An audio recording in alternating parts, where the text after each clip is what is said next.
شهادة أن لا إله إلا الله وأن محمد رسول الله۔ رحمہ اللہ تعالی کی قیادت ثابت ہوگی۔ فرشتوں نے صندوق رکھا، سب مطمئن ہو۔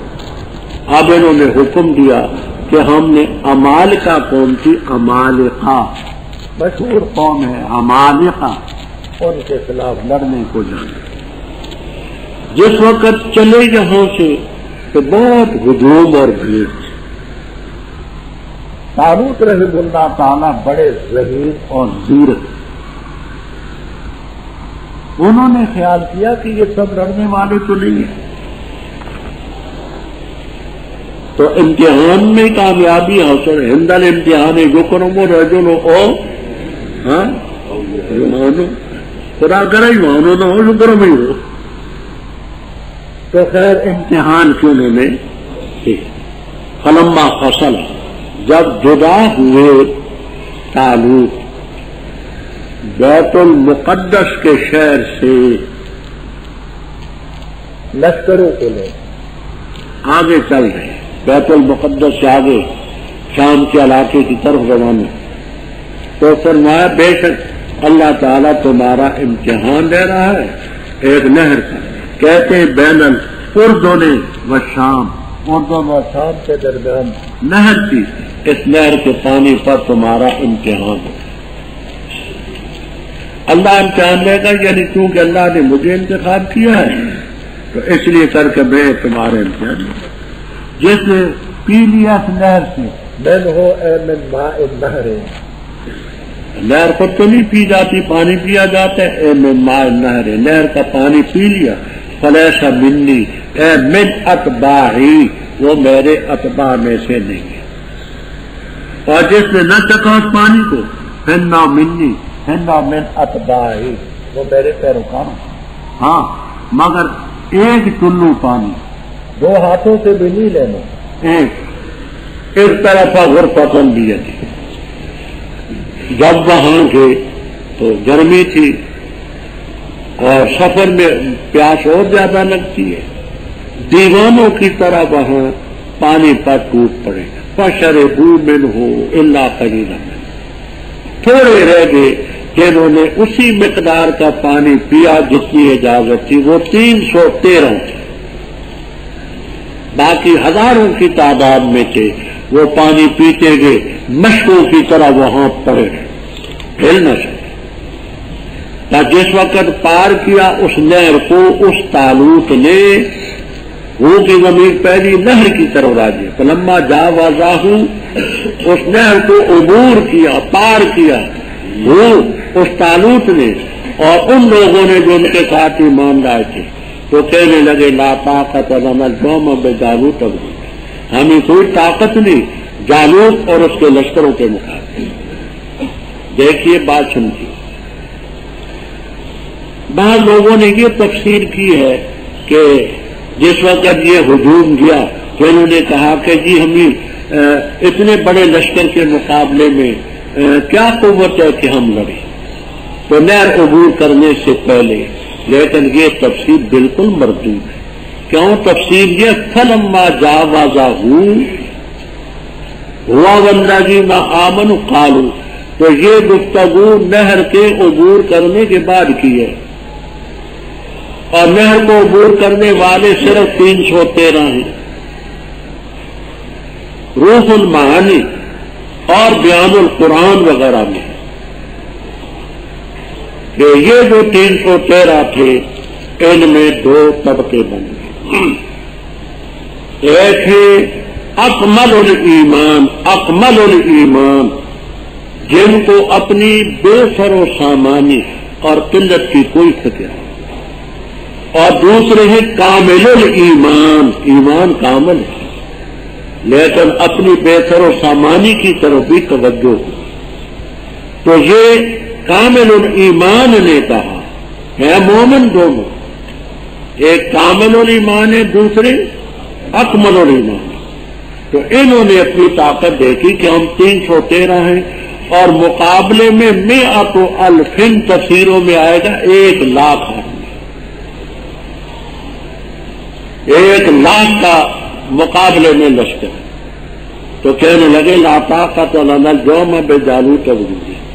ان لوگوں نے جو ان میں اکمل الایمان تھے انہوں نے کہا جو اللہ سے ملنے کا یقین رکھتے ہیں، کم من فئۃ قلیلۃ غلبت فئۃ کثیرۃ باذن اللہ واللہ مع الصابرین۔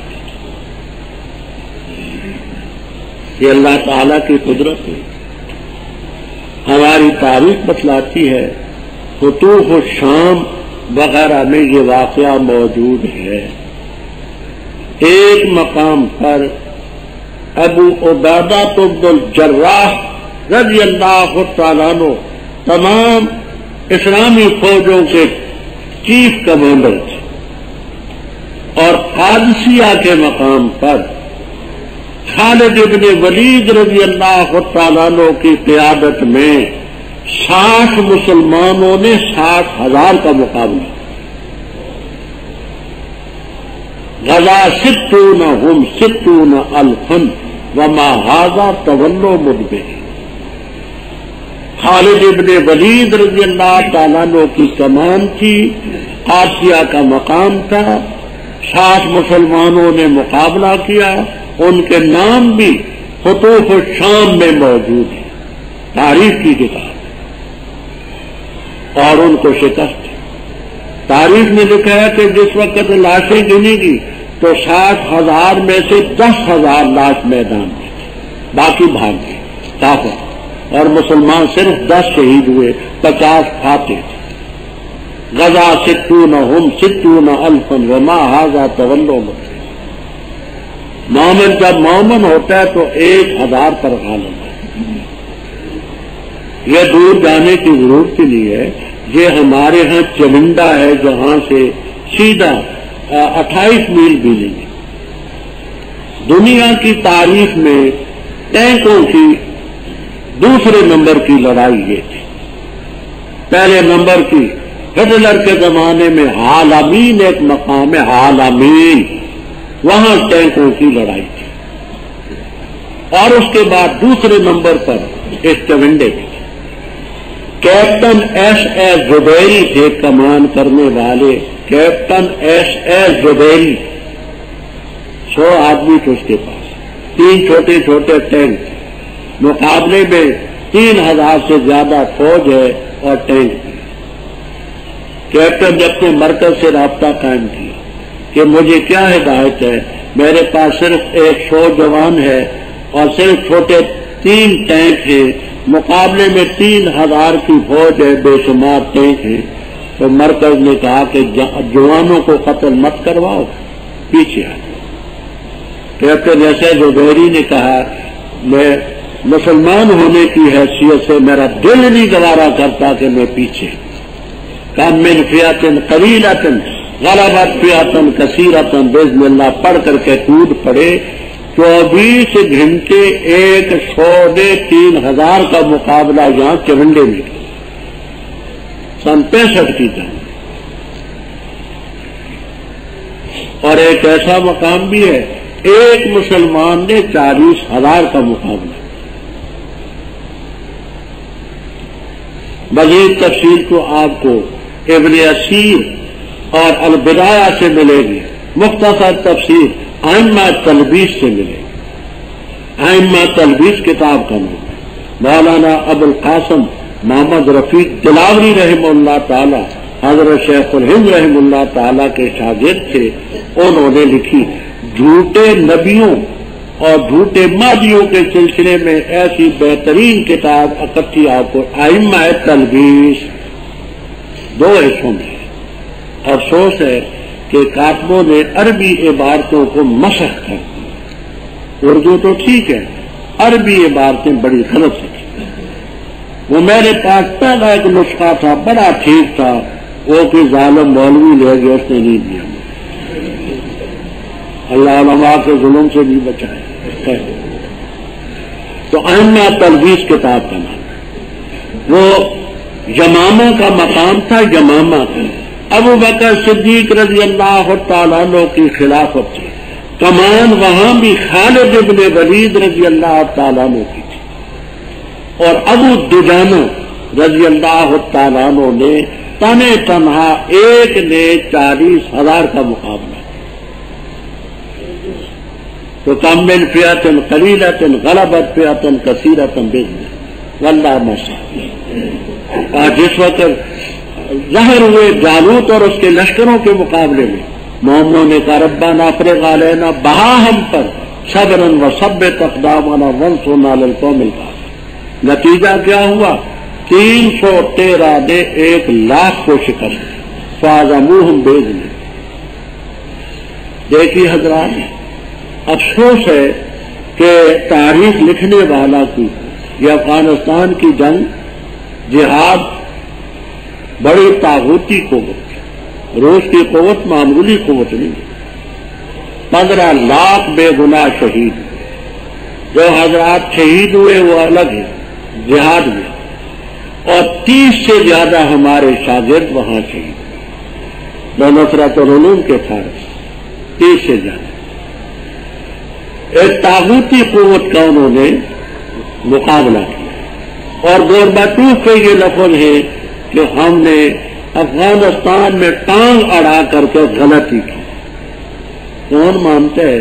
چھوٹا بچہ ہونا، چھوٹا، آپ اس کو غلطی منوائی نہیں مانیں، کہتا میں نے کب کی؟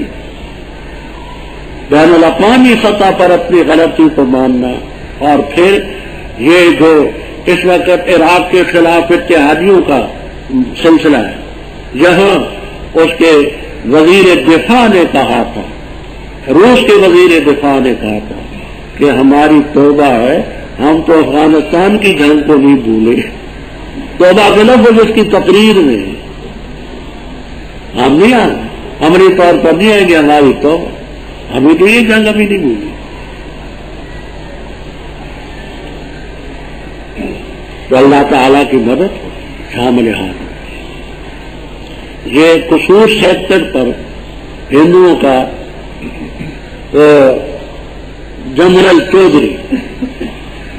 چودھری ہندو تھا، اس سے اس کے ماتا افسروں نے پوچھا ہمیں کتنا راشن اپنے ساتھ لے جانا چاہیے، تو جنرل چودھری نے کہا 65 کی جنگ میں کہ تمہیں راشن لے جانے کی کیا ضرورت ہے، ہم نے سویرے حملہ کرنا ہے، قصور اور آس پاس کے دیہاتوں میں جو کچھ کھانا پکا ہوگا یہ تمہارا ناشتہ ہو، اور دوپہر کے وقت تم لاہور کے ہوٹلوں میں پکا پکایا کھانا کھاؤ گے، راشن نہیں ہے۔ پھر جس وقت لڑائی ہوئی تو اسی جنرل چودھری کا بیان ہے کہ ایسا معلوم ہوتا ہے کہ ہمارے مقابلے میں انسان نہیں جن لڑ رہے ہیں، جن البدی رواسی الاقدام، مومن کی بڑی پوزیشن، کاش کہ یہ مسلمان ثابت ہو جائے۔ افسوس کہ ہمارے ان مجاہدین کی جماعتوں میں اتفاق ہوتا، بات خود غرض نہ ہوتے تو نقشہ کچھ ہو، تفصیل میں نہیں جانا چاہتا، جانتا سب کچھ، اتفاق ہوتا، خود غرضی نہ ہوتی، بڑا کچھ ہو۔ بس ان دو کمیوں نے مار دی، اتفاق نہیں، خود غرضی نہیں۔ فرمایا فاعظموہم باذن اللہ، خدا کے ذر سے شکست، اور قتل کیا داؤد علیہ السلام نے جالوت۔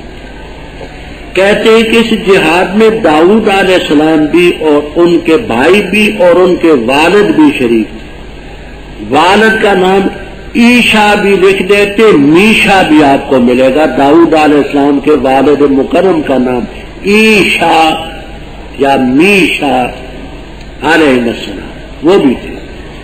تو انہوں نے پتھر مارا اور وہ جالوت ختم ہوا، اور اللہ تعالیٰ نے اپنے موقع پر، ابھی نہیں، اپنے موقع پر داؤد علیہ السلام کو ملک بھی دیا، حکمت بھی دی، اور تعلیم دی ان چیزوں کی جو رب نے چاہا، وہ نبوت کے جو علوم ہے وہ بھی، اور صنعت لبوس لکم، زیریں بنانی، اور جو باتیں آگے آئیں گی۔ آگے رب تعالیٰ حکمت بتلاتے ہیں، فلسفہ۔ اگر اللہ تعالیٰ نہ ٹالے لوگوں کو بعض کے ذریعے، البتہ فاسد ہو جائے زمین، لیکن اللہ تعالیٰ بڑی مہربانی کرتا ہے لوگوں، یقین جانے اگر مجاہدین افغانستان یہ روس کا رخ نہ پھیرتے تو اس میدانی علاقے میں تو 2 گھنٹے کی مار ہم نے بالکل وہی نظریات پھیلتے. ہم اس وقت پوری جوانی میں تھے، سن 1938 کی بات. 2 جنازے روس سے نکلے تھے، ڈھول بھی تھے، باجے بھی تھے اور چارپائیوں پر ہار بھی ڈالے ہوئے تھے.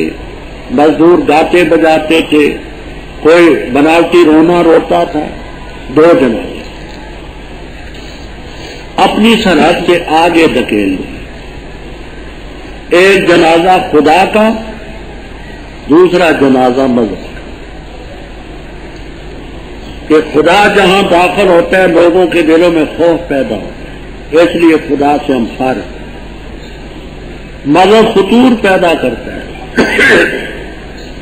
2 جنازے انہوں نے روسیوں نے 1938 میں نکالے تھے. خدا کا جنازہ بھی مذہب کا جنازہ. تھوڑا سا وقت گزرا، ہٹلر کی مار پڑی تو پھر ان روسیوں نے کہا کہ جو قومیں یہاں بستی ہیں اپنے اپنے انداز میں دعا کرو، رب ہم یہ ظالم سے چھڑائے. وہ رب پھر آ گیا. وہ رب بھی نہیں جایا کرتا ہے، رب نہیں جاتا. اور ایک بات اور، مذہب سے تنفر کیوں؟ روسیوں کا ہر چیز کا کوئی نہ کوئی سبب ہوتا ہے. روس میں زار روس کے دور میں زار روس بادشاہ تھا روس کا. ایک پادری تھا، پادریوں کا سردار، بوڑھا، راسپوٹین اس کا نام تھا، راسپوٹین. وہ زار روس کے گھر میں اس کو کہا کہ یہ ہمارے بچے ہیں، ان کو ذرا اخلاق سکھا.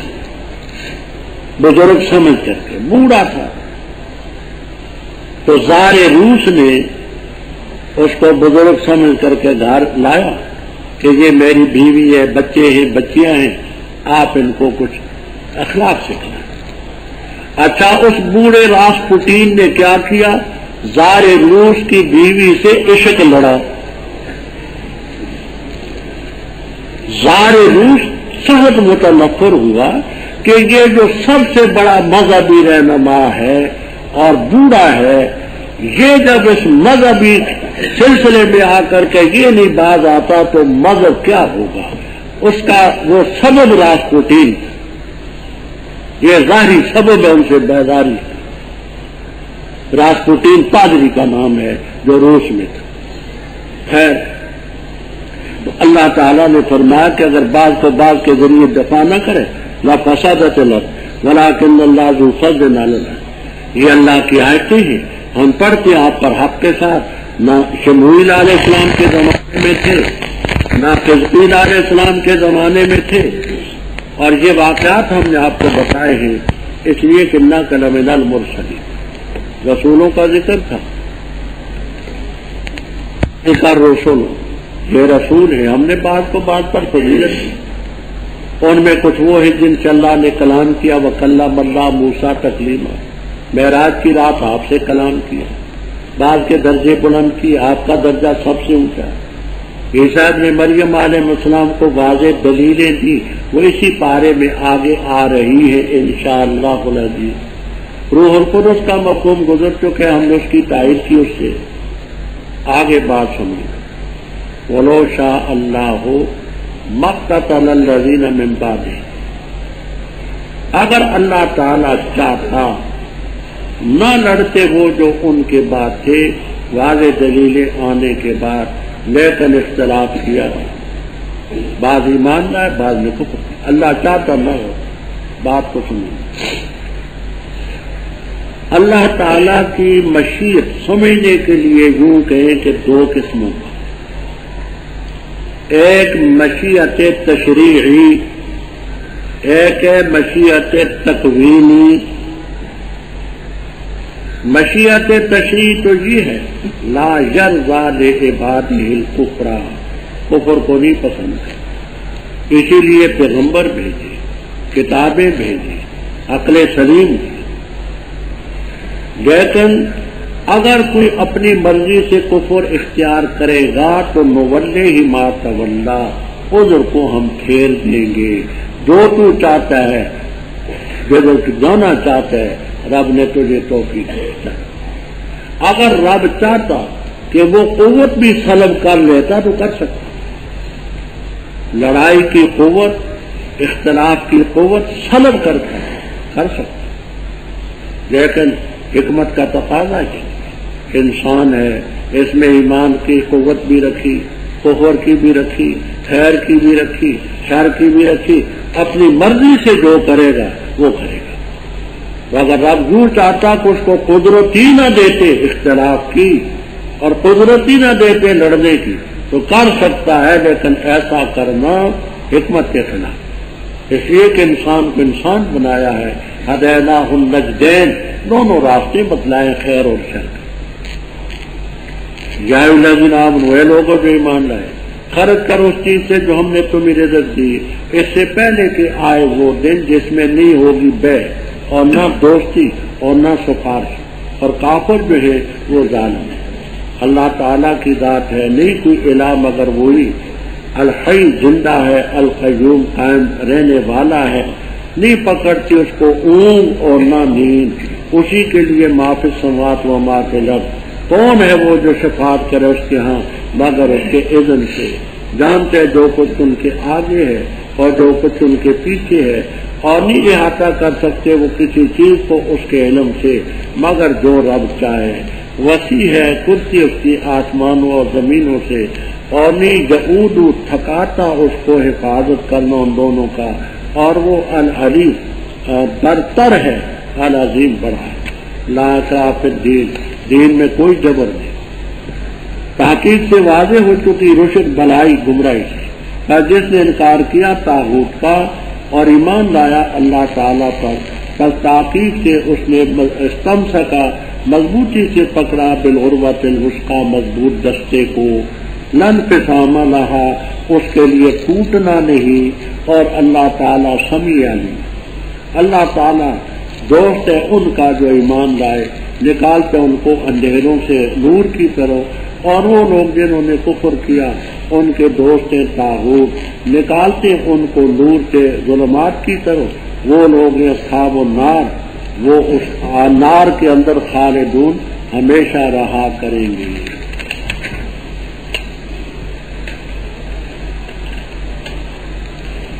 بیان القرآن وغیرہ میں یہ ربط لکھا ہے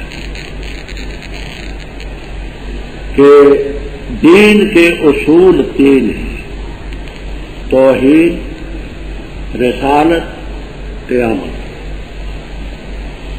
اوپر رسالت کا ذکر، اس میں آگے قیامت کا ذکر ہے، یاتی یوم لا بیع فیہ۔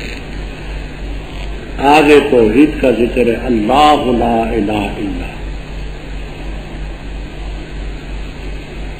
بعض حضرات ربط اس سے ملاتے ہیں کہ یہ پہلے ذکر تھا من ذا الذی یقرض اللہ قرضا حسنا، کون ہے جو اللہ تعالیٰ کو قرض دے قرض حسن، اور قرض کہنے کی وجہ یہ ہے کہ جیسے قرض دینے والا جانتا ہے کہ رقم مجھے ملے گی، مدیون بھی جانتا ہے میں نے اس کو رقم دینی ہے، تو اس جز میں تشبیہ ہے، جو تم کرو گے اس کا بدلہ تمہیں ملے گا۔ یہ نہیں کہ خدا محتاج ہے، جیسے یہود نے کہا تھا کہ ان اللہ فقیر ونحن اغنیاء، تو قرض کی تشبیہ اس میں ہے کہ جیسے قرض دینے والا سمجھتے ہے مجھے ملے گی رقم، مدیون بھی سمجھتے ہے میں نے دینی ہے، تو جو تم دو گے وہ تمہارا رب کے ذمہ کرو۔ تو بات اس کے ساتھ جو جن میں راضی رحم اللہ تعالیٰ، تو خرچ کرو اے لوگوں جو ایمان لائے، خرچ کرو چیز سے جو ہم نے تمہیں رزق دی، اس سے پہلے کہ وہ دینا ہے جس میں بے نہیں ہو، کہ کوئی وہاں اپنے گناہ بیچ سکے یا نیکیاں بیچ سکے یا مل سکے، کچھ نہیں۔ ولا خلۃ دوستی بھی نہیں. دیکھنا یہ ان کے لیے نہ ہوگی جو ظالم ہے. مومنوں کی دوستی برقرار رہے گی. قرآن کریم میں ہے الاخلاء یومئذ بعضهم لبعض عدو الا المتقین کہ دنیا میں جن کی آپس میں دوستی ہے وہ ایک دوسرے کے دشمن ہوں گے مگر متقیوں کی دوستی برقرار ہے. اور اسی طرح شفاعت کی نفی دو طرح. ایک یہ کافروں کے لیے نہیں ہوگی قرینہ والکافرون هم الظالمون، اور دوسری یہ کہ شفاعت بے اذن ہی کے بغیر اذن کی شفاعت نہ ہوگی. وہ ابھی بے اذنی کے لفظ آ گیا تو مطلق شفاعت کی نفی نہیں ہے. یا تو کفار کی تخصیص کریں یا بے اذن ہی کی. وہ اپنے مقام پر آئے گی قرآن پاک سے کہ شفاعت اپنے مقام پر حق ہے. احادیث متواترہ ہیں اجماع میں. آگے توحید فرمایا کہ اللہ تعالیٰ کے بغیر کوئی الہ نہیں. حی القیوم، قیوم کے دو معنی کرتے ہیں، لازمی بھی متعدی بھی. لازمی معنی یہ ہے قائم رہنے والا، اس پر کوئی زوال نہیں. اور متعدی معنی کرتے قائم رکھنے والا. انت قیم السماوات والارض، تو قائم رکھنے والا متعدی معنی. اونگ بھی اس کو نہیں پکڑتی، نیند بھی. جو کچھ آسمانوں اور زمینوں میں اسی کی ملک ہے. کون ہے جو رب کے پاس سفارش کر سکے الا باذنہ. یعلم ما بین ایدیہم وما خلفہم، اور نہیں احاطہ کر سکتے کسی چیز کو اس کے علم سے الا بما شاء، مگر جو رب چاہے. مولوی محمد عمر صاحب ایک بریلوی عالم تھے، مقیاس حنفیت وغیرہ کتابیں ان کی.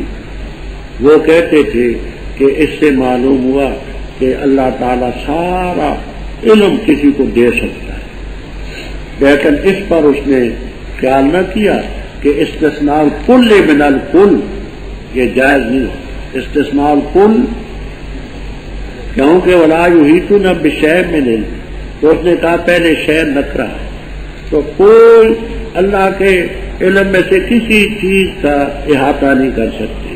اور قاعدہ اس نے یہ بنایا اور ٹھیک بھی ہے کہ ولا یحیطون بشیء، شیء نکرہ ہو، سیاق نفی میں واقع ہو تو تعمیم ہوتی ہے. تو شیء من علمی میں تعمیم ہے. اتنا قاعدہ تو ٹھیک ہے، لیکن اگلی بات بھول گیا، استثناء الکل من الکل جائز نہیں. وسیع کرسی اس کی آسمانوں اور زمین کی. 7 آسمان ہیں، اوپر 8ویں کرسی ہے، اوپر عرش.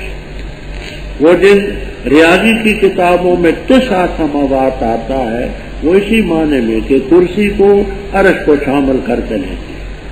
ولا یعودہ عادہ اسقلہ، عادہ یعود، اعلیٰ یقول، نہیں ثقیل کرتا رب کو ان کا دونوں کا حفاظت کرنا، آسمانوں کو زمین کا. علی برتر ہے، اس سے اونچی شان کسی کی نہیں. العظیم اور بڑی ذات ہے رب. اصول کے دین کے اصول 3 تھے، توحید، رسالت، قیامت. اب اس دین کے سلسلے میں جبر ہے. شان نزول یہ ہے کہ اوس اور خزرج جو تھے کفار کے خاندان، غربت کی وجہ سے انہوں نے اپنے بچے یہود کے حوالے کر دیے. مدینے میں 3 گروہ رہتے تھے یہود کے، بنو قینقاع، بنو نذیر، بنو قریظہ. پڑھے لکھے لوگ تھے، مالدار. تو انہوں نے غربت کی وجہ سے بچے ان کو دے دیے. انہوں نے پرورش بھی کی، خوراک لباس کی بھی، اور ان کو یہودی دی. جس وقت ان کو یہاں سے جلا وطن کیا گیا تو یہ بچے اوس اور خزرج کے بالغ تھے. ماں باپ نے ان کا جبر کیا کہ تم ہمارے بیٹے ہو، تم کہاں جاتے ہو؟ انہوں نے کہا ہم تمہارے ہوتے تو تمہارے گھروں میں ہوتے، روٹی وہ کھلائیں، کپڑے وہ کھلائیں، خدمت وہ کریں، ہم تمہاری کیسے مانیں؟ تو بعض نے پیٹا بھی، مارا بھی، دین کے بارے میں جبر کیا. فرمایا لا اکراہ فی الدین، دین میں جبر کیا. تحقیق سے واضح ہو چکی بلائی گمراہی اور جس نے کفر کیا طاغوت کا اور ایمان لایا اللہ تعالیٰ پر فقد استمسک بالعروۃ الوثقی۔ یہ طاغوت کیا ہے؟ تفسیر روح المعانی کبیر اور تفسیر ابن کثیر وغیرہ، لیکن ابن کثیر میں یہاں نہ دیکھنا ہو تو بالجبت والطاغوت کی تفسیر میں دیکھنا جو 5ویں پارے میں بالجبت والطاغوت۔ یہ میں اس لیے کہتا ہوں کہ آپ جہاں سے ابن کثیر دیکھیں گے تو آپ کو غلط نہیں ملے گا۔ وہ 5ویں پارے میں جو بالجبت والطاغوت کا لفظ آتا ہے وہاں اقوال نقل کرتے ہیں۔ طاغوت کے معنی السحر، الساحر، الکاہن، الصنم، الشیطان۔ وقال مالک رحمہ اللہ تعالی کل ما یعبد من دون اللہ فهو طاغوت او کما قال، یہ عبارت ہے۔ تو کیا انہوں نے کہا طاغوت کے کیا معنی کیے؟ السحر والساحر والکاہن والصنم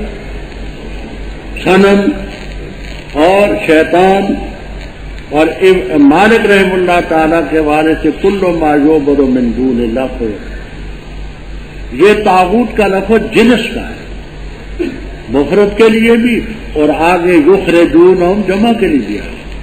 جس نے انکار کیا طاغوت کا، اللہ تعالیٰ پر ایمان لایا، بس اس نے مضبوط دستہ پکڑ لیا۔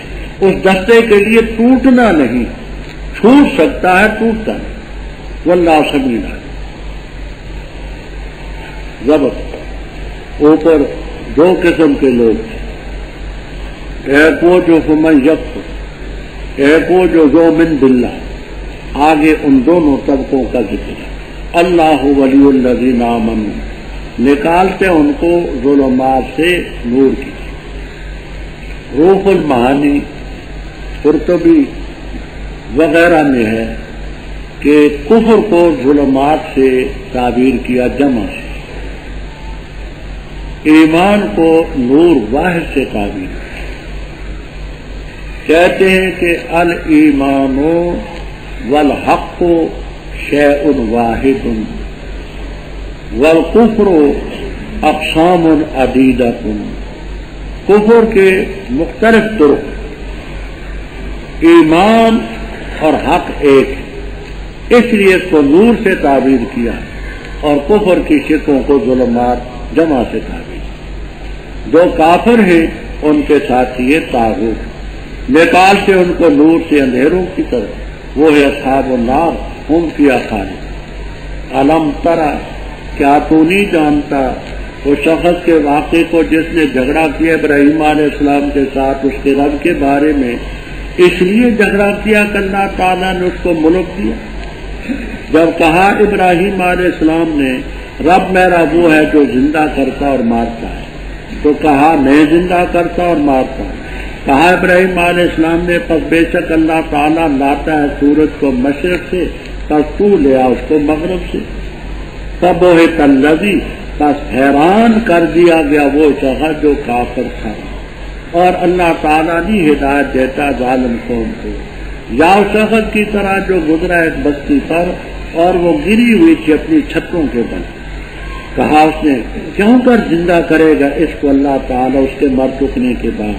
بس اللہ تعالیٰ نے اس کو مارا 100 سال، پھر اس کو کھڑا کیا، پھر کہا رب تعالیٰ نے کتنا عرصہ تو ٹھہرا؟ اس نے کہا ٹھہرا میں 1 دن یا دن کا کچھ حصہ، بعض دن فرمانی بلکہ ٹھہرا تو 100 سال۔ بس دیکھ اپنے طعام کو اور اپنے پینے کو، لم یتصنع، وہ متغیر نہیں ہوا، اور دیکھ اپنے گدھے کو، اور تاکہ ہم تجھے بنائے نشانی لوگوں کے لیے، اور دیکھ ہڈیوں کو کیسے ہم ان کو جوڑتے ہیں، اکٹھا کرتے ہیں، پھر پہناتے ان ہڈیوں پر گوشت۔ اور جس وقت واضح ہو چکی اس کے لیے بات، تو اس نے کہا عالم و میں جانتا ہوں کہ بے شک اللہ تعالیٰ ہر چیز پر قادر ہے۔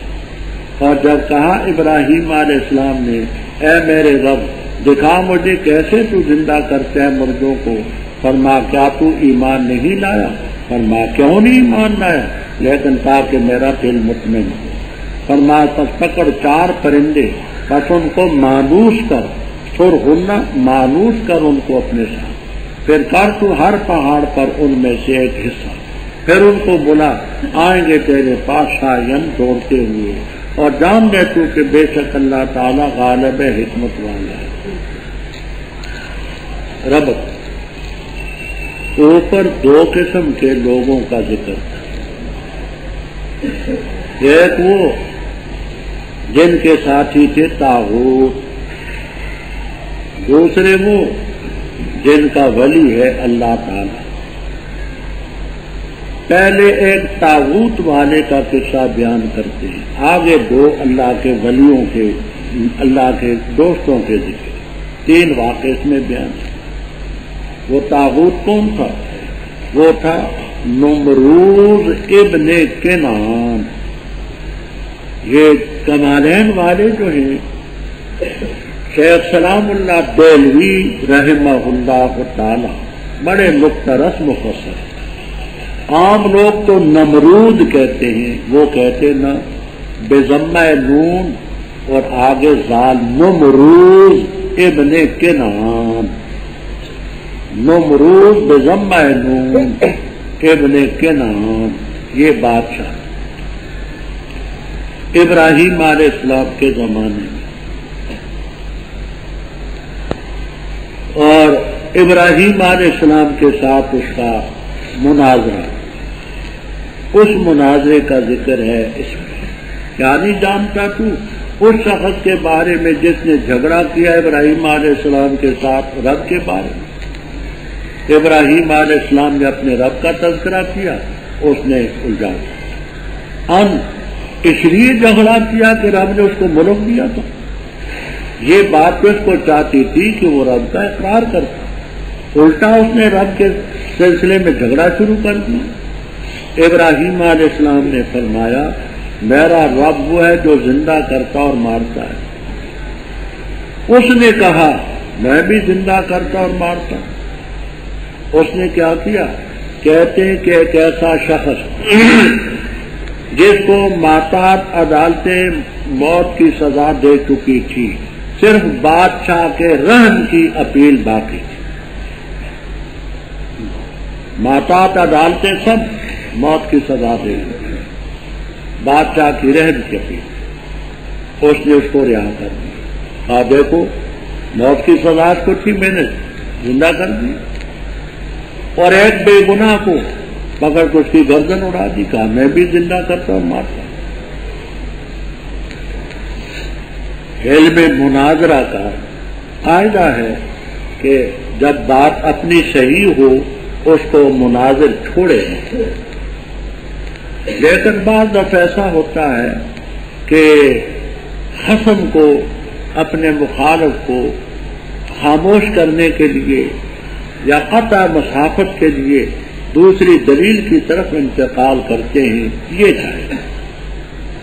ابراہیم علیہ السلام نے یہاں بھی کر سکتے تھے کہ یہ احیاء اور موتا یہ تو عالم اسباب کی چیز ہے، تو کسی کی تلوار سے گردن مت اڑا، ویسے جان نکال دے، اور جو مردہ اس کو زندہ کر دے، کہہ تو سکتے تھے، لیکن قطع مسافت کے لیے آپ نے فرمایا فن اللہ جاتی بشمس من المشرق فاتح بیا من المغرب، رب سورج لاتا ہے مشرق سے، تو مغرب سے۔ تفسیر کبیر وغیرہ میں، تفسیر کبیر راضی رحم اللہ تعالیٰ فرماتے ہیں اس کو یہ کہنے کا حق تھا، وہ کہہ سکتا تھا کہ جی یہ سورج مشرق سے جو طلوع ہوتا ہے تو یہ تو میرے حکم سے طلوع ہوتا ہے، میں طلوع کرتا ہوں۔ اے ابراہیم علیہ السلام اگر تیرا کوئی رب ہے تو اس کو کہ مغرب سے لا، لیکن فبہت الذی کفر تحیرا وبہتا، حیران۔ اگر اس موقع پر وہ ایسا کہہ دیتا تو اللہ تعالیٰ ابراہیم علیہ السلام کی تائید کرتا، ہمارا ایمان ہے قیامت سے پہلے مغرب سے سورج طلوع کرے گا۔ فبہت الذی کفر، وہ بالکل لاجواب ہو گیا، حیران۔ ہمارے حضرت مرحوم مولانا حسین علی صاحب رحمہ اللہ تعالی اپنی میاں والی کی بولی میں اس کا معنی کرتے تھے، پس کافر پڑویدہ پچی چھی گیا، پس کافر پڑویدہ پچی تھی، یہ اپنی بولی میں اس کا معنی کرتے ہیں۔ واللہ لا یہدی القوم الظالمین، اللہ ظالم قوم کو ہدایت نہیں۔ آگے واقعہ اور اللہ کے نیک بندوں میں سے ایک، جمہور کے نزدیک یہ عزیر علیہ الصلوۃ والسلام، اور کلذی کا عطف کہاں ہے تو آپ کو انشاءاللہ جلالین تک میں ملے گا۔ علم ترا اس پر ہے، اور رأیتا کلذی مرہ، اوپر ترا تھا یہاں رأیتا، اور رأیتا یا دیکھا تو نے اس شخص کو جو گزرا ایک بستی پر، عزیر علیہ السلام۔ بستی سے مراد ہے بیت المقدس۔ بختہ نصرہ ایرانی نے حملہ کر کے اس کو ختم کر دیا، جیسے اس وقت ظالم امریکہ نے بغداد، کوفہ، بصرہ، بے شمار شہروں میں بے پناہ گویا کہ ہلاکت ڈالی۔ وہ بستی ساری گری ہوئی، اور اپنی چھتوں کے بل چھتیں گری ہوئی اور مخلوق مری۔ حضرت عزیر علیہ السلام گدھے پر سوار جا رہے تھے آگے، تو حیرانگی میں کہا کہ انا یحیی ھذا اللہ، کیسے اللہ زندہ کرے گا شہر کو اس کے مرنے کے، یعنی یہ شہر تو تباہ ہوا ہے، یہ کیسے پھر اس طرح رونق؟ وہ آپ نے تو سنا ہوگا، وہ 1935 میں کوٹا جو تھا وہ غرق ہو گیا، زلزلے میں تباہ ہوا۔ میں کوٹے میں پھر نہیں جا سکتا، وہ پہلا جو کوٹا تھا وہ میں نے دیکھا، وہی میرے ذہن میں ابھی تک۔ 12 ساتھیوں نے اصرار بھی کیا، ہوائی جہاز کے ٹکٹ بھی بھیجے، لیکن مصروفیت کی وجہ سے میں کہیں ہل نہیں سکتا۔ تو وہ کوٹا تباہ ہو گیا تھا 21 مئی سن 1935 میں۔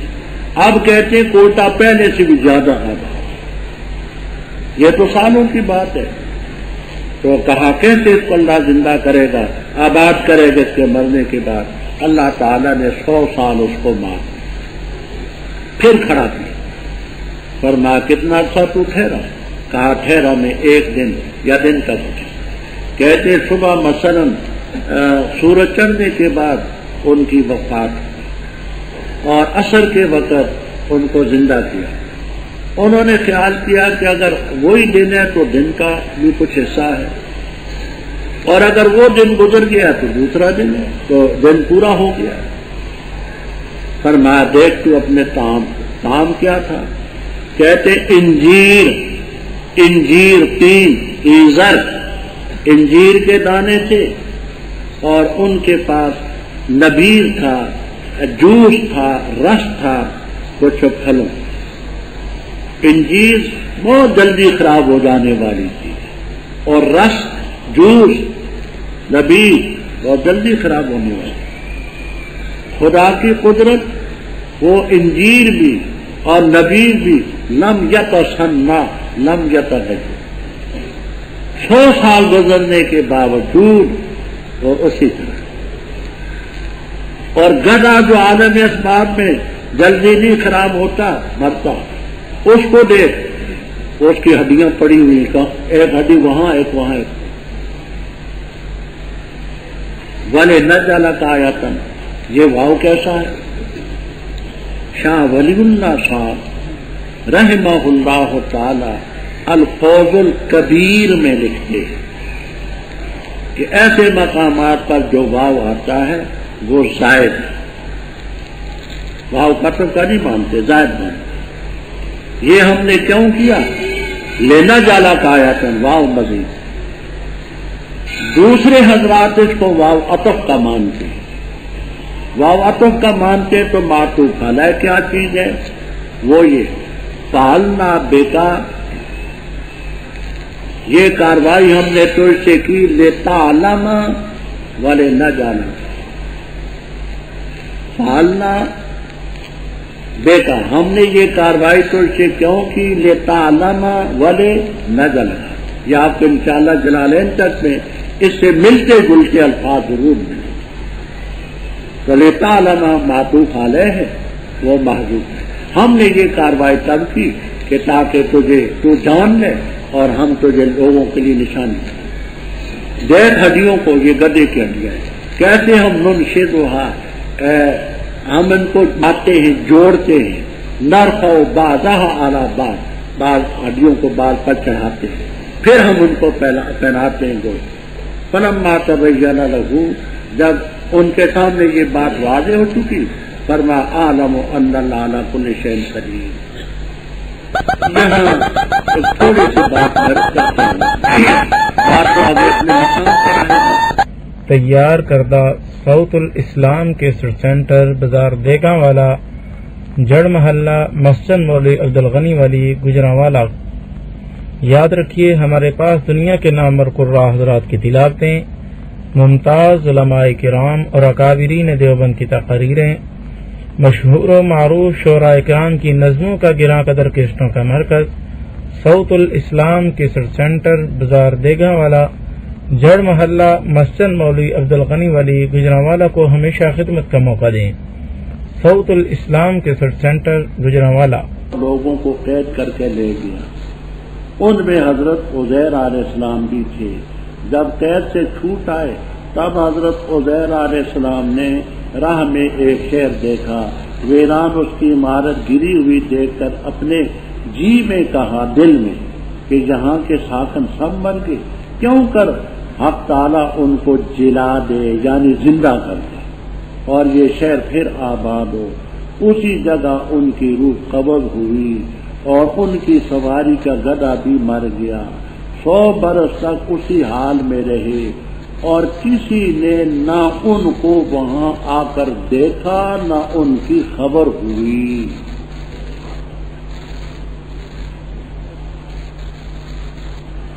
اور کسی نے نہ ان کو آ کر کے دیکھا نہ کسی کو کوئی گیا ہی نہیں. یہ حضرت شیخ الہند ہے اور اسی سے ملتے جلتے الفاظ ہیں حضرت خان میں. ایک جواب میں اپنی طرف سے دیتا ہوں وہ بڑا آسان، غلط یہ بھی نہیں. آپ حضرات اس وقت زندہ ہی یا مردے ہیں؟ روح کا جسم سے تعلق ہے یا نہیں؟ اللہ رکھے دیر تک رکھے.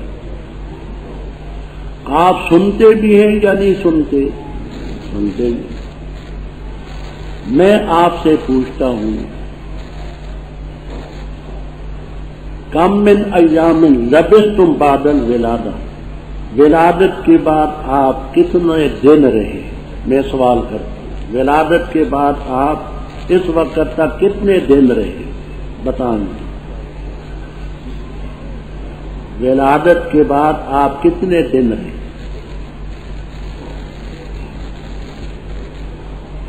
گھنٹے نہیں پوچھتا میں. ولادت کے بعد آپ کتنے گھنٹے رہے؟ سیکنڈ بھی نہیں پوچھتا، دن نہیں پوچھتا ہوں کیونکہ جہاں بھی یومن کا لفظ. آپ ولادت کے بعد کتنے دن رہے بتا سکتے ہیں؟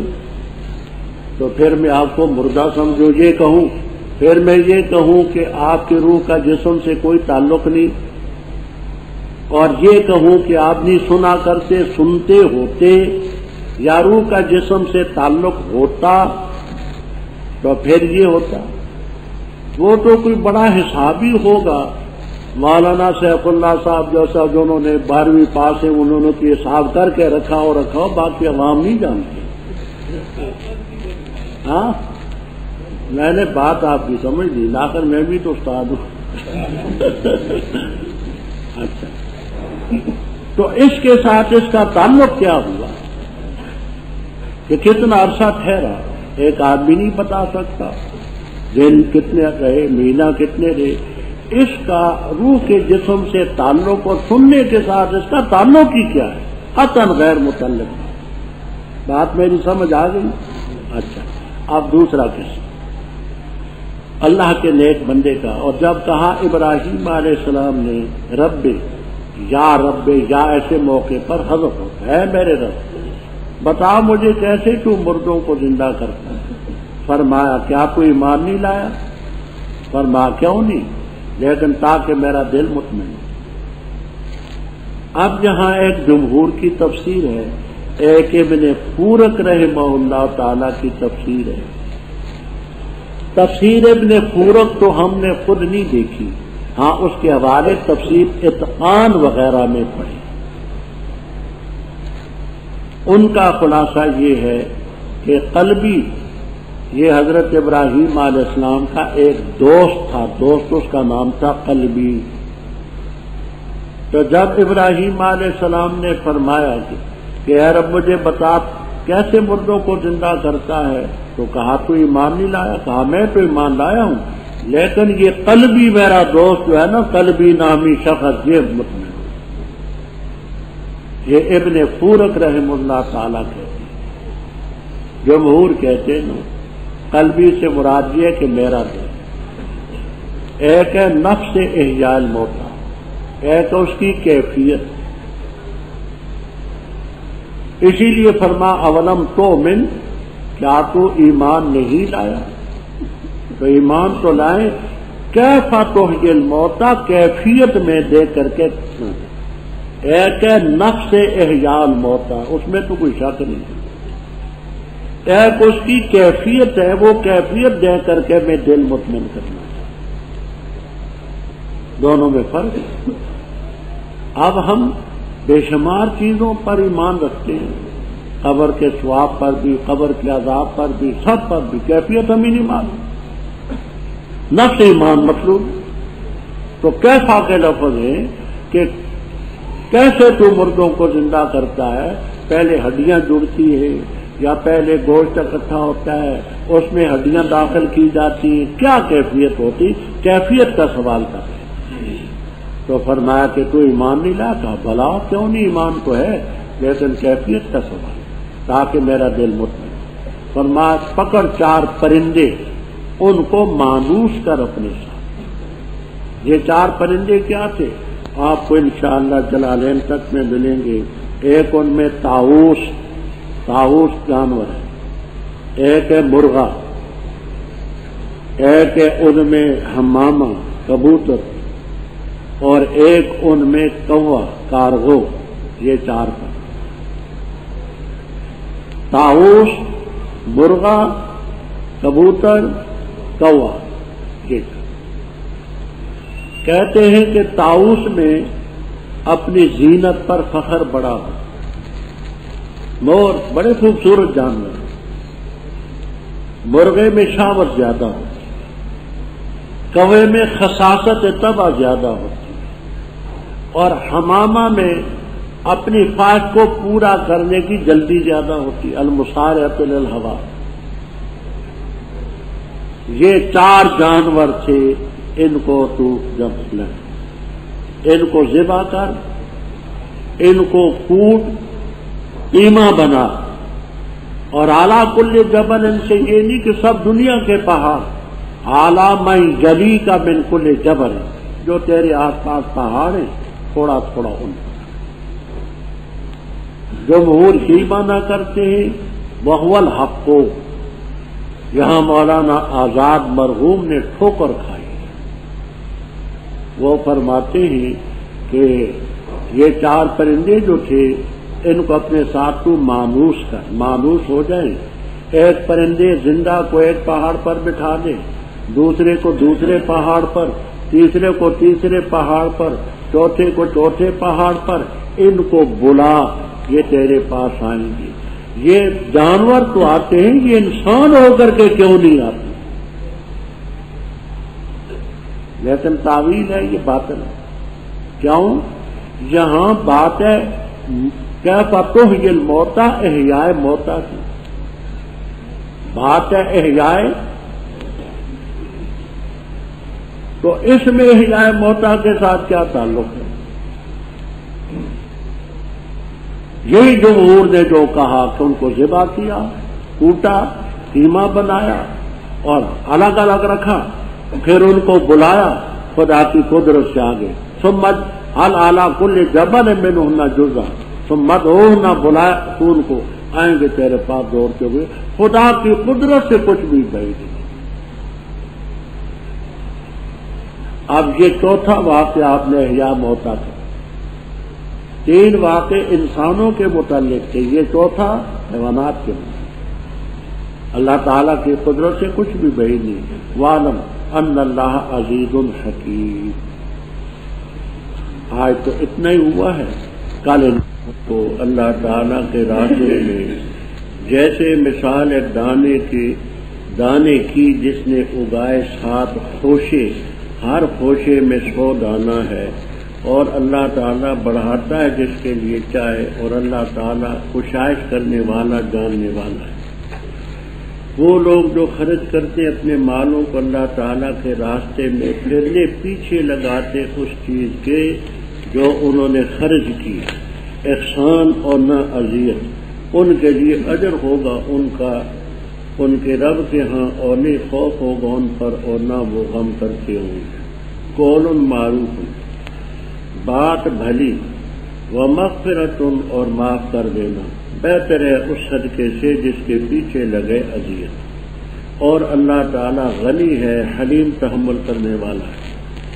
اے لوگوں جو ایمان لائے ہو، نہ باطل کرو اپنے صدقوں کو ساتھ احسان جتلانے کے اور اذیت دینے کے، اس شخص کی طرح جو خرچ کرتے اپنا مال لوگوں کو دکھلاوے کے لیے اور نہیں ایمان لاتا اللہ تعالیٰ پر اور آخرت کے دن پر، بس اس کی مثال جیسے مثال ہے صفوان چٹان کی جس پر مٹی ہو، پس پہنچی اس کو وابل زور کی بارش، فترکہ پر چھوڑ دیا اس چٹان کو سلدن بالکل صاف، نہیں قادر کسی چیز پر اس چیز سے جو انہوں نے کمائی، اور اللہ تعالیٰ نہیں ہدایت دیتا کافر قوم کو۔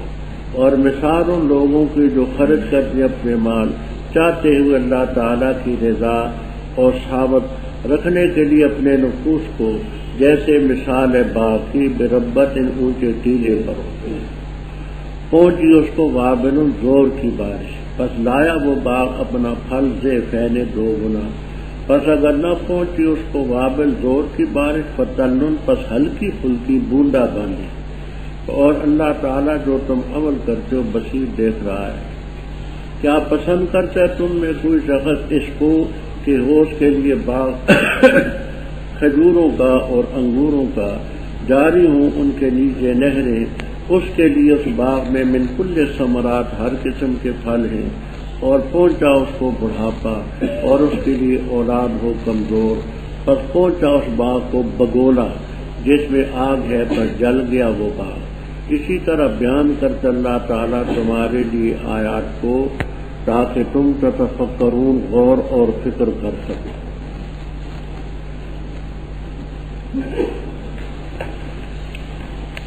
رب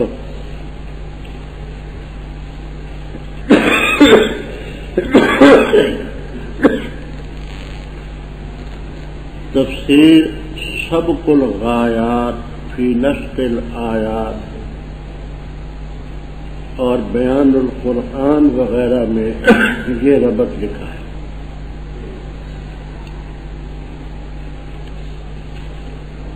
تیسرے پارے کے دوسرے رکوع میں آپ نے پڑھا یا ایھا الذین آمنوا انفقوا مما رزقناکم، اے ایمان والو خرچ کرو جو رزق ہم نے تمہیں دیا۔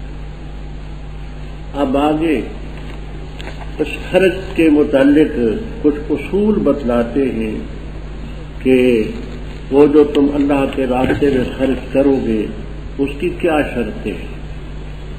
کچھ اس کی قبولیت کی شرطیں ہیں، ایمان ہو، اخلاص ہو تو قبول ہو جائے،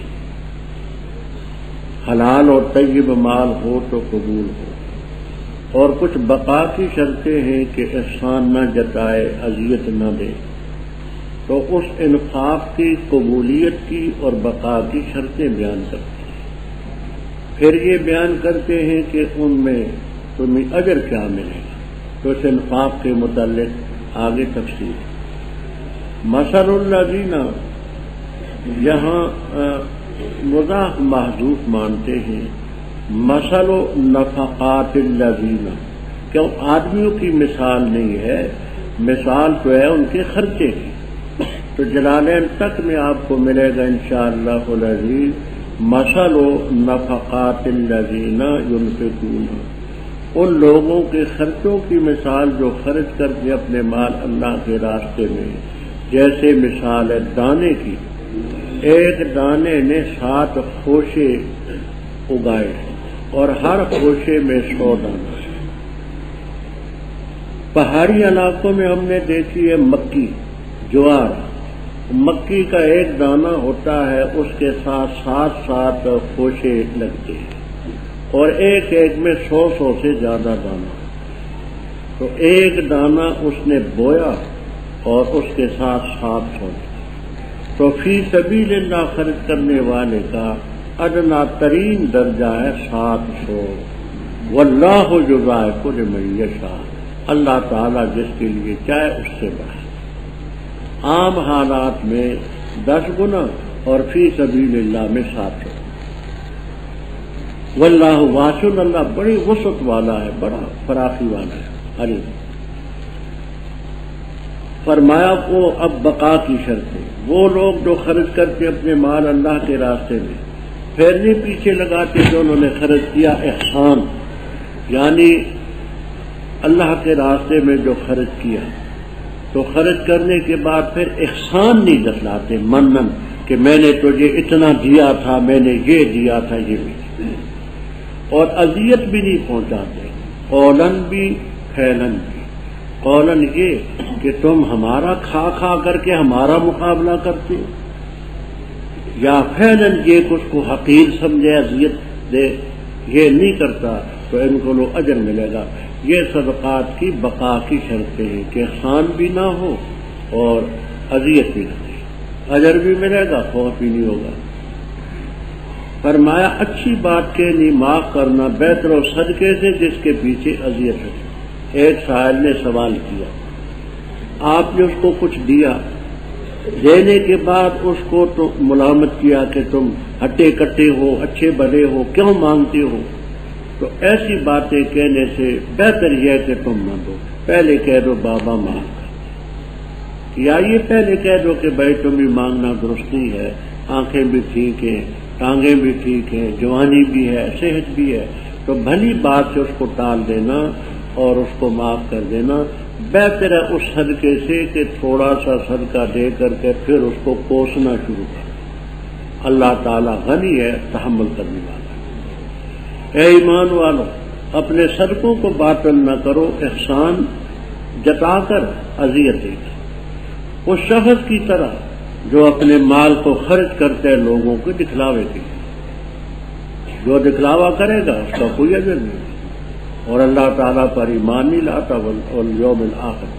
تو جیسے احسان ریاکاری والے کو اور ایمان نہ لانے والے کو کچھ نہیں ملتا، اسی طرح ریاکار کو بھی کچھ نہیں ملے گا. احسان جتانے والے کو، اذیت دینے والے کو بھی کچھ نہیں ملے گا.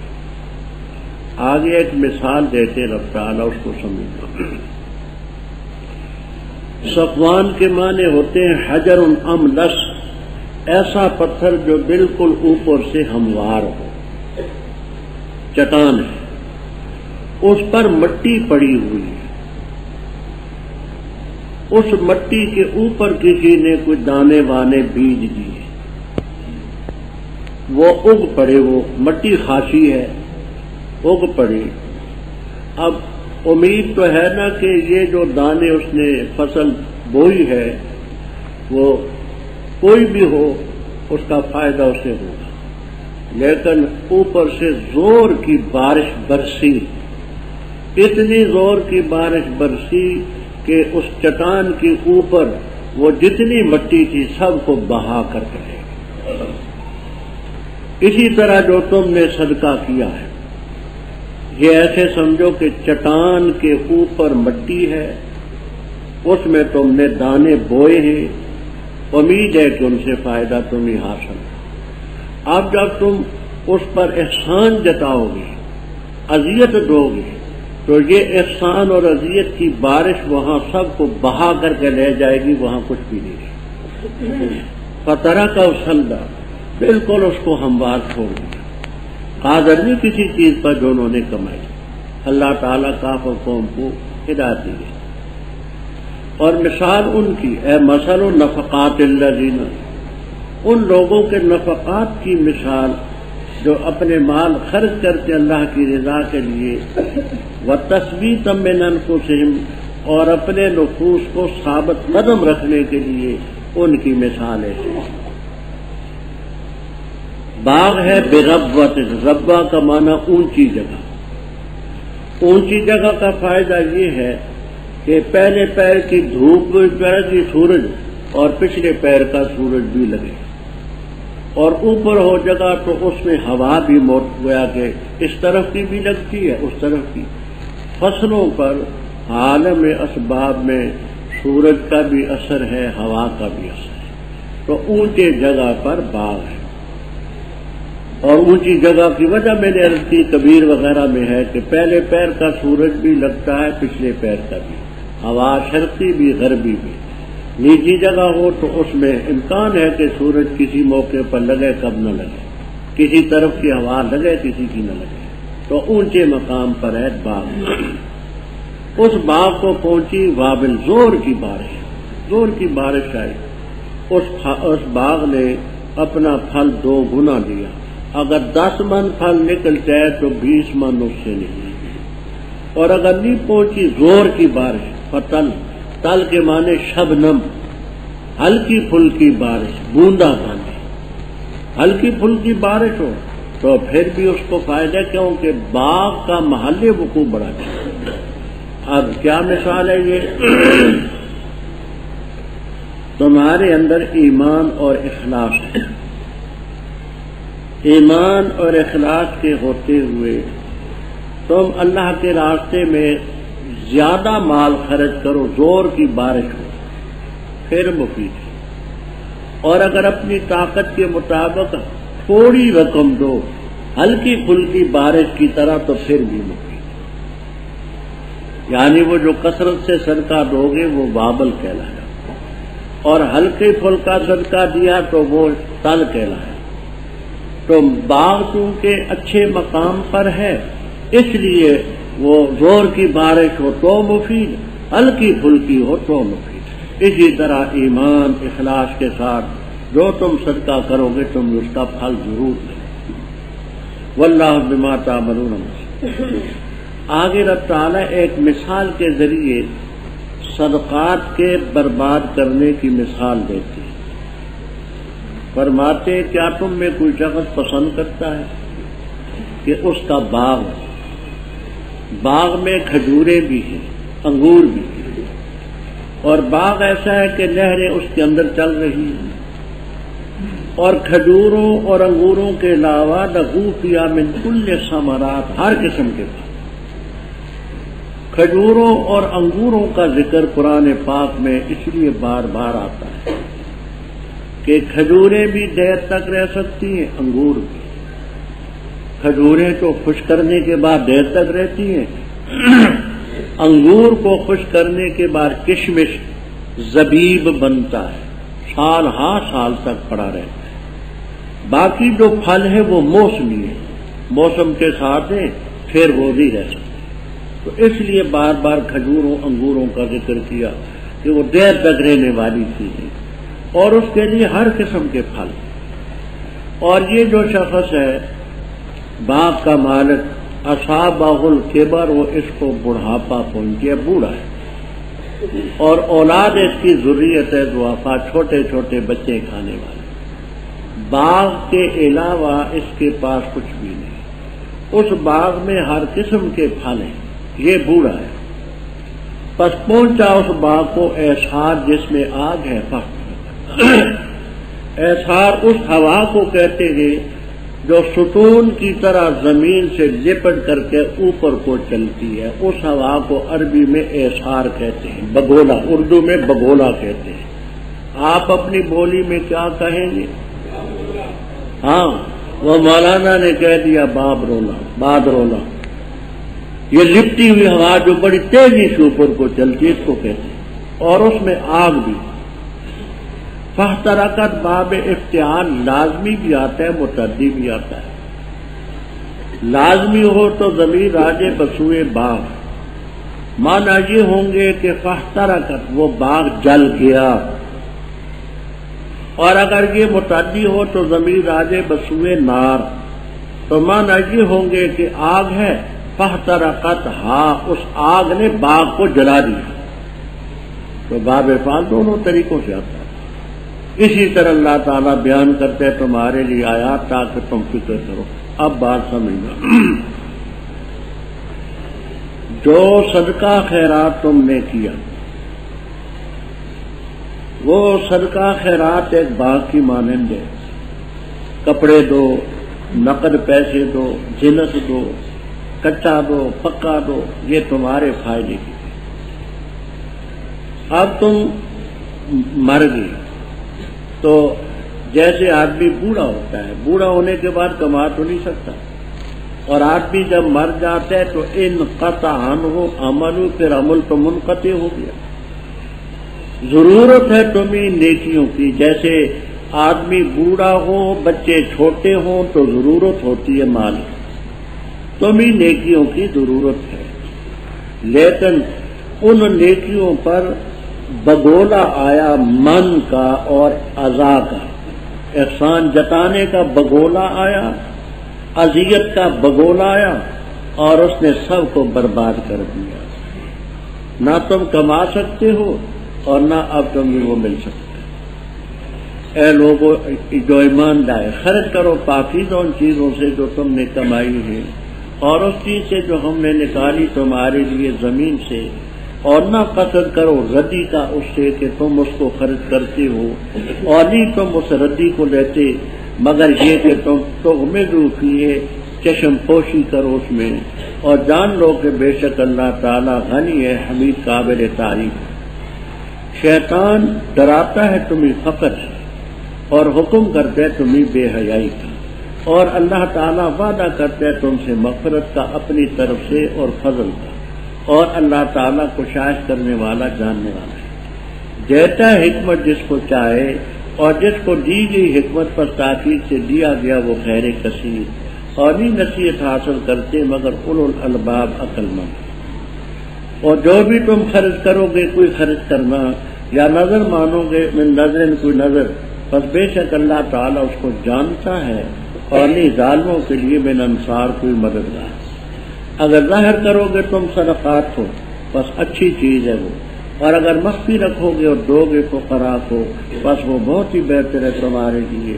اور مٹائے گا اللہ تعالیٰ تم سے تمہاری خطائیں، اور اللہ تعالیٰ جو عمل تم کرتے ہو خبردار ہے. نہیں ہے تجھ پر ہدایت ان کی لیکن اللہ تعالیٰ ہدایت دیتا ہے جس کو چاہے. اور جو چیز جو تم خرچ کرو گے مال سے، بس اپنے نفوس کے لیے ہے. وما تنفقون، اور نہیں تم خرچ کرتے مگر ابتغاء، چاہتے ہوئے، وجہ اللہ، اللہ کی رضا. وما تنفقوا من خیر، اور جو چیز بھی تم خرچ کرو گے مال سے، یوفی الیکم، تمہیں پوری پوری دی جائے گی اور تم ظلم نہیں کیے جاؤ. فقراء کے لیے وہ جو روکے گے اللہ کے راستے میں، نہیں طاقت رکھتے ضربن چلنے کی زمین میں، خیال کرتے ان کو جاہل غنی، محنت تعفف، اس واسطے کے سوال سے بچتے ہیں. پہچانو گے تم ان کو ان کی علامات سے، نہیں سوال کرتے لوگوں سے الحافہ چمٹ کر پیچھے پڑ گئے. اور جو چیز بھی تم خرچ کرو گے مال سے، پس بے شک اللہ تعالیٰ اس کو جانتا ہے.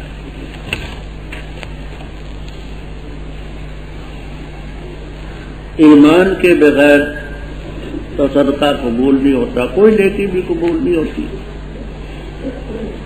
اور نیکی کرنے کے بعد احسان جتانا، اذیت بتانا، اذیت دینا، اس سے باطل ہو جاتی ہے. اسی طرح صدقے کی قبولیت کے لیے شرط یہ ہے کہ پاکیزہ کی، حلال اور طیب. حدیث میں آتا ہے کہ اللہ تعالی حرام مال کا صدقہ نہیں قبول کرتا، اور وہ اس کے لیے آخرت میں جہنم کا ایک ذات اور توشہ بنتا ہے۔ فقہائے کرام رحمہم اللہ تعالی نے لکھا ہے کہ حرام مال کا صدقہ کرنا، اس پر نیت ثواب کی کرنا، یہ کفر ہے۔ ہاں حرام مال جمع ہو تو اس کو صدقہ کر دے اس ارادے سے کہ میں کھانے سے بچ جاؤں، ثواب کی نیت نہ کرے۔ اور چونکہ حرام سے بچنا یہ بھی ایک شرعی حکم ہے، تو شرعی حکم ماننے کا ثواب ملے گا، صدقے کا نہ۔ صدقے کی نیت کرے گا تو کفر ہوگا۔ عالمگیری میں، فتاوی شامی میں، در مختار میں اور فقہ اکبر میں تمام کتابوں میں تفصیل۔ تو فرمایا اے لوگوں جو ایمان لائے ہو، خرچ کرو پاکیزہ اس چیز سے جو تم نے کمائی، اور اس چیز سے جو زمین سے ہم نے تمہارے لیے نکالی۔ تفصیل یہاں بڑی ہے، میں اس میں نہیں پڑھنا چاہتا۔ امام ابو حنیفہ رحمہ اللہ تعالی کا موقف یہ ہے کہ زمین سے قلیل چیز خارج ہو یا کثیر، سب میں عشر ہے۔ بارانی زمین ہے تو 10واں حصہ، چاہی زمین ہے ٹیوب ویل وغیرہ کی ہے تو 20واں حصہ۔ اور بظاہر الفاظ انہی کی تائید کرتے ہیں، وَمِمَّا أَخْرَجْنَا لَكُمْ، جو چیز بھی ہم نے تمہارے لیے زمین سے پیدا کی اس یہاں کثیر کا کوئی نہیں۔ اور بخاری اور مسلم کی روایت میں بھی ایسے لفظ ہیں کہ جو چیز زمین سے پیدا ہوئی اس میں عشر دینا، اور نہ قصر کرو۔ اما یا اموں کے معنی قصر کرنے کے ہوتے ہیں، قصر نہ کرو ردی کو سے۔ ردی حصی بھی ہے، مانوی بھی ہے۔ حصی ردی یہ ہے کہ بیکار ہو، بالکل گلی سڑی چیز وہ نہ ہو، اور مانوی طور پر ردی یہ کہ ناپاک ہے، حرام ہے، حرام مال کو مت، فرمایا کو مت خرچ کرو۔ تم خود اس ردی چیز کو نہیں لیتے مگر یہ کہ تغمضوا، اغماض کے معنی چشم پوشیدن، آنکھیں بند کر لو، چشم پوشی کر لو تو پھر لیتے ہو، ایسا مت کرو۔ جان لو کہ اللہ تعالیٰ غنی ہے، بے پرواہ ہے، وہ تو تمہارے صدقوں کا محتاج نہیں، حمید قابل تعریف۔ عموماً ایسا ہوتا ہے کہ اچھے راستے میں آدمی کوئی خرچ کرنا چاہے تو شیطان ڈراتا ہے کہ تیرا مال کم ہو جائے گا، برے راستے میں خرچ کرے تو اسے اور شے دیتا ہے کہ خرچ کرو تمہارا نام نکلے گا۔ اسی لیے انفاق کے ساتھ رب نے یہ بھی فرما دیا، شیطان تمہیں ڈراتا ہے فقر سے اور حکم کرتا ہے برائی کا۔ اللہ تعالیٰ وعدہ کرتے ہیں مغفرت کا اپنی طرف سے، وفضلا وعدہ یعد وعدن، اس کے معنی ہوتے ہیں فی الخیر، وعدہ کرنا۔ وعدہ یعد وعیدن مصدر ہے تو اس کے معنی ڈرانا۔ تو مصادر کے بدلنے سے بھی معنی بدل جاتے ہیں۔ پہلے پارے میں آپ پڑھ چکے تلا یتلو تلاوتن کے معنی پڑھنا، اور تلا یتلو تلون کے معنی پیچھے پڑھنا۔ تو جہان کے مصدر الگ الگ ہیں۔ ایک کا مصدر ہے وعدہ یعد وعیدن، اور دوسرے کا وعدہ یعد وعدن۔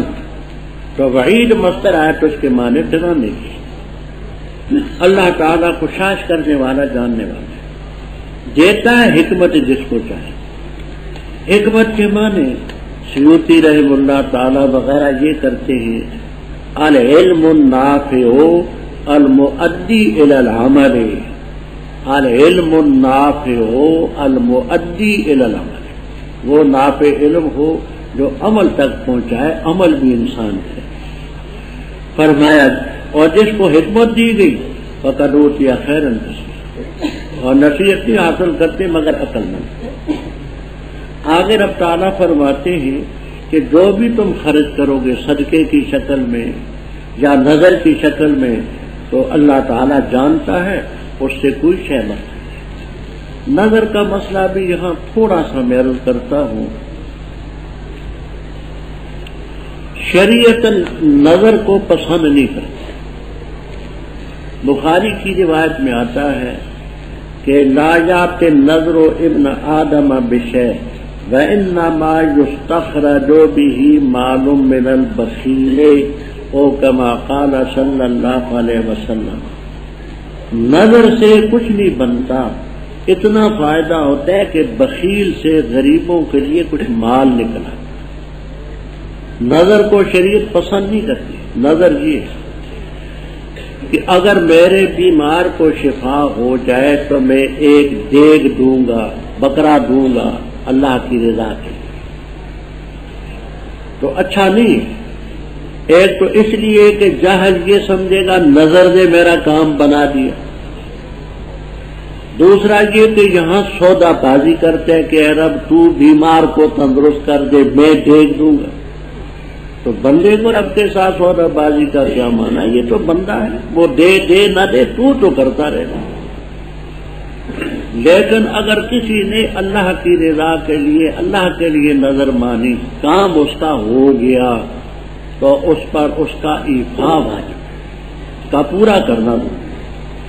اور نظر چونکہ عبادت ہے تو اللہ کے بغیر کسی کے لیے جائز نہیں۔ شامی میں، البحر الرائق میں، عالمگیری میں، فتاوی عزیزی میں مبسوط بات، تنقید متین اور اتمام البرہان میں ہم نے ٹھوس حوالے نقل کر دیے کہ اگر کوئی شخص یہ کہے کہ میرے بیمار کو شفا ہو گئی تو میں فلاں بزرگ کے نام پر اتنی چیز دوں گا، فلاں کی قبر پر یہ کروں گا، تو کہتے ہیں کہ النظر بذالک باطل، نظر باطل ہے اور یہ نظر ماننے والا کافر ہے۔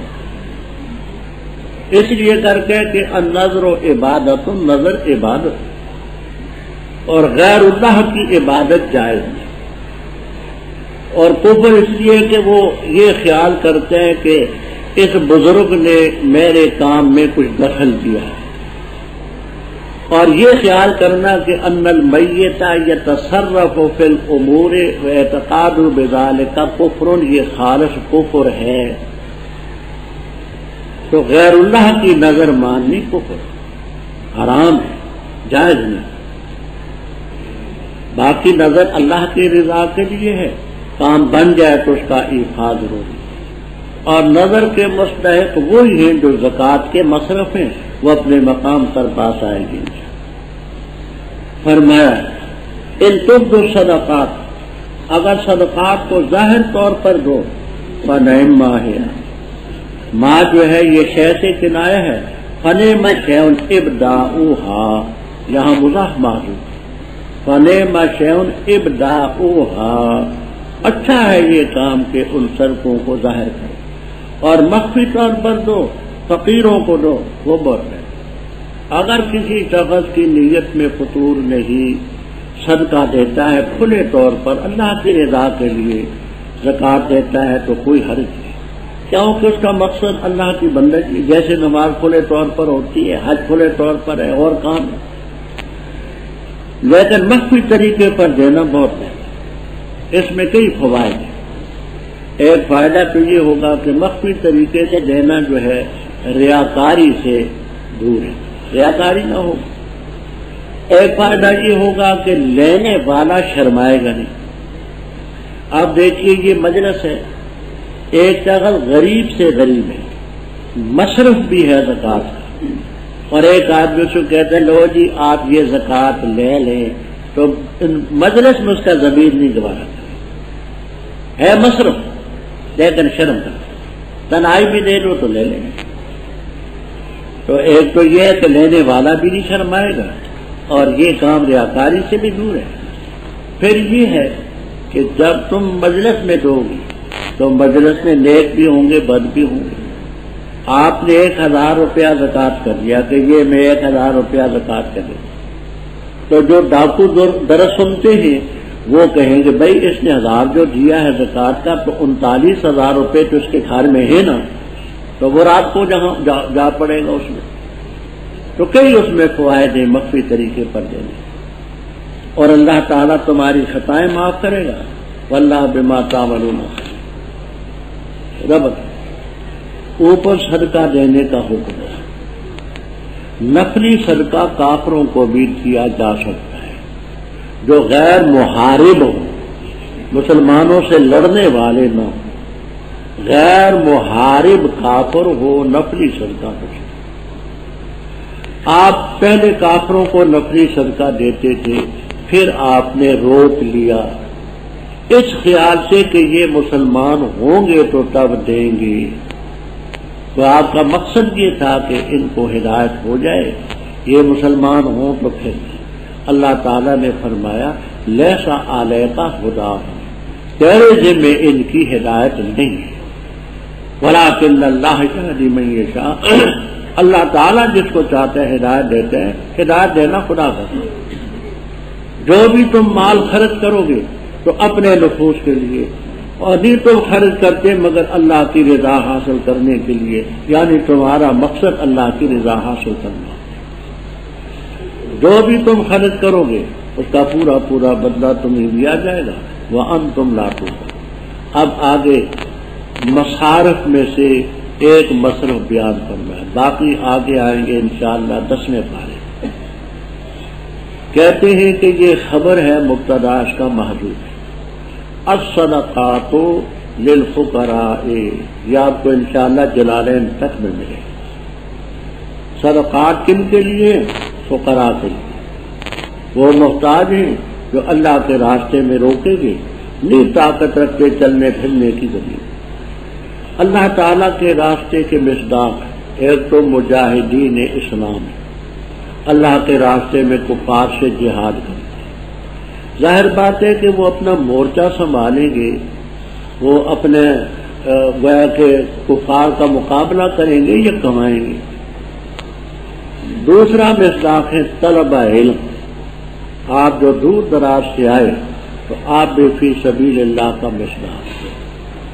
تیسرا مصداق فی سبیل اللہ کا، اللہ کے راستے میں تبلیغ کے لیے نکلنا، یہ سب فی سبیل اللہ کے مصادیق ہیں۔ تو اللہ کے راستے میں جو نکلے ان کو، وہ چل پھر نہیں سکتے زمین میں، مطلب یہ کہ اپنا اس کام کو جاری رکھ کر کے نہیں کچھ کر سکتے۔ خیال کرے گا جاہل ان کو غنی من التعفف، تعفف باب تفاؤل ہے، تفاؤل میں تکلف کا معنی ہوتا ہے، جیسے کہتے تمرد فلان عند الامتحان،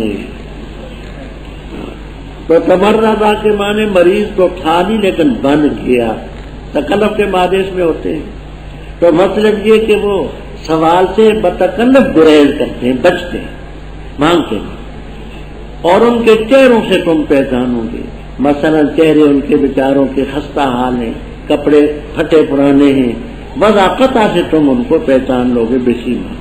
وہ نہیں مانگتے لوگوں سے الحافہ چمٹ کر کے پیچھے، بعض صاحب ایسے چمتڑ قسم کے ہوتے جان نہیں چھوڑتے، دے کے جاؤ جی بابا جی، دے جاؤ جی بابو جی، دے جاؤ جی، پیچھا نہیں چھوڑتے۔ تو یہ اللہ کے بندے جو ہیں یہ ایسا نہیں کرتے، پیچھے پڑ کر کے چمٹ کر کے لپٹ کر کے لینا، جو بھی خیر خرچ کرو گے رب اس کو بخوبی کرے۔ وہ لوگ جو خرچ کرتے اپنے مال رات کو اور دن کو مخفی اور کھلے طور پر، ان کے لیے اجر ہوگا ان کے رب کے ہاں، اور نہیں خوف ہوگا ان پر اور نہ وہ غم کریں گے۔ وہ لوگ جو کھاتے ہیں سود نہیں کھڑے ہوں گے مگر جیسے کھڑا ہوتا ہے وہ جس کو بدحواس بنا دیتے، یتخبط خبتی اور بدحواس کر دیتا ہے شیطان من المس سے چمٹ کر، اس لیے کہ بے شک انہوں نے کہا پختہ بات ہے بے مثل سود کی، حالانکہ اللہ تعالیٰ نے بے کو حلال کیا اور سود کو حرام کیا۔ پس وہ شخص جس کے پاس آ گئی نصیحت اس کے رب کی طرف سے، پس باز آ گیا پس اس کے لیے جو پہلے گزر چکا، اور اس کا معاملہ خدا کے حوالے ہے۔ اور جو لوٹا پس وہ لوگ اصحاب النار، وہ اس نار میں ہمیشہ رہیں گے۔ یمحق اللہ، مٹاتے اللہ تعالیٰ سود کو اور بڑھاتا ہے صدقات، اور اللہ تعالیٰ نہیں پسند کرتا کل کفار، کسی بھی ناشکری کرنے والے گناہگار کو۔ بے شک وہ لوگ جو ایمان لائے اور عمل کی اچھے اور قائم کی انہوں نے نماز اور دی زکات، لہم اجر عند ربہم ولا خوف علیہم ولا هم يحزنون۔ اے لوگوں جو ایمان لائے، ڈرو اللہ سے اور چھوڑو جو باقی ہے سود، اگر ہو تم مومن۔ فَإِن لَّمْ تَفْعَلُوا پس اگر تم ایسا نہیں کرو گے فَأَذَنُوا پس اعلان سن لو لڑائی کا اللہ تعالیٰ اور اس کے رسول کے ساتھ. اور اگر تم توبہ کرو تو تمہارے لیے اصل مال تمہارے ہوں گے. روح و مالکم اصل مال، راس المال تمہیں ملے. نہ ظلم کرو اور نہ ظلم کیے جاؤ. اور اگر ہے وہ شخص مدیون ذو عسرۃ تنگی والا فناظرۃ پس مہلت ہے الی میسرہ آسانی کا. اور یہ کہ تم صدقہ کرو بہتر ہے تمہارے لیے اگر ہو تم جانتے. اور ڈرو اس دن سے جس دن تم لوٹائے جاؤ گے اللہ تعالیٰ کی طرف، پھر پورا پورا دیا جائے گا ہر نفس کو جو اس نے کمایا اور ان پر ظلم نہیں کیا جائے. ربط پہلے اس کا ذکر